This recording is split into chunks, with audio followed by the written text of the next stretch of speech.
പ്രാർത്ഥനയുടെ അവസാന മണിക്കൂർ 13. പരീക്ഷണങ്ങളുടെ പരമ്പര. പണം, ഭക്ഷണം, ഔഷധം ഇവയ്ക്കു വേണ്ടി യുദ്ധമുണ്ടാകും. ഇത് ഒരുങ്ങാനുള്ള സമയമാണ്. നിങ്ങൾ നിങ്ങളുടെ ആത്മാവിനെ വിശുദ്ധീകരിച്ചുകൊണ്ട് ഒരുങ്ങണം. കൊടുങ്കാറ്റുകൾ ഒന്നിനു പിറകെ ഒന്നായി വരുന്നത് നിങ്ങൾ കാണും. ഒരു പരീക്ഷണം അവസാനിക്കുമ്പോഴേക്കും മറ്റനേകം ദുരിതങ്ങൾ അതിന് പിറകെ വരാൻ കാത്തു നിൽക്കുന്നുണ്ടാകും.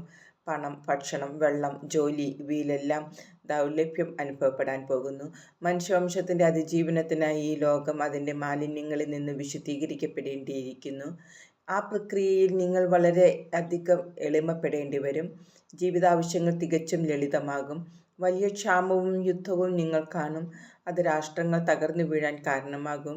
എൻ്റെ ജനമേ, ഈ ലോകത്തിന് യുദ്ധത്തിൽ നിന്നും, രോഗത്തിൽ നിന്നും, ക്ഷാമത്തിൽ നിന്നും ഒരിക്കലും വിശ്രമം ലഭിക്കില്ല.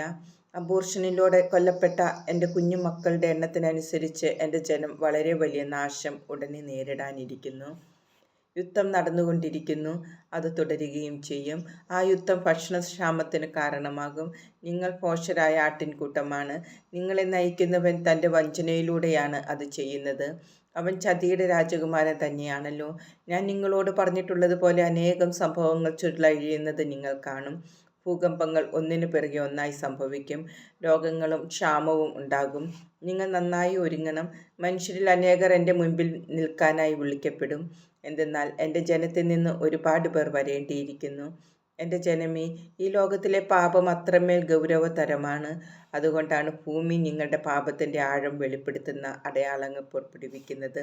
ഞാൻ നിങ്ങളോട് പറഞ്ഞുവല്ലോ, കൊടുങ്കാറ്റുകൾക്ക് പിറകെ കൊടുങ്കാറ്റുകൾ, ഭൂകമ്പങ്ങൾക്ക് പിറകെ ഭൂകമ്പങ്ങൾ, രോഗങ്ങൾ, ക്ഷാമം എല്ലാം സംഭവിക്കാനിരിക്കുന്നു. നിങ്ങൾ ഉടൻ തന്നെ എതിർ ക്രിസ്തുവിൻ്റെ ഉദയം കാണാൻ പോകുന്നു. അത് മഹാമാരികളുടെയും ക്ഷാമത്തിൻ്റെയും യുദ്ധത്തിൻ്റെയും നാശനഷ്ടങ്ങളുടെയും നടുവിലായിരിക്കും സംഭവിക്കുക. നിങ്ങൾക്ക് ഇപ്പോൾ നൽകപ്പെടുന്ന ഓരോ ദിവസവും ഒരുങ്ങാനുള്ള ദിവസങ്ങളാണ്. നിങ്ങളുടെ പാപത്തിൻ്റെ ഗൗരവമനുസരിച്ചാണ് ഭൂമി പ്രതികരിക്കുന്നത്. എൻ്റെ വാക്കുകൾ നിങ്ങളുടെ അടുക്കലേക്ക് വരുന്നത് നിങ്ങളുടെ പാപങ്ങൾ എങ്ങനെയാണ് നിങ്ങളുടെ തന്നെ സഹനങ്ങൾക്ക് കാരണമാകുന്നതെന്ന് നിങ്ങളെ മനസ്സിലാക്കി തരാനാണ്.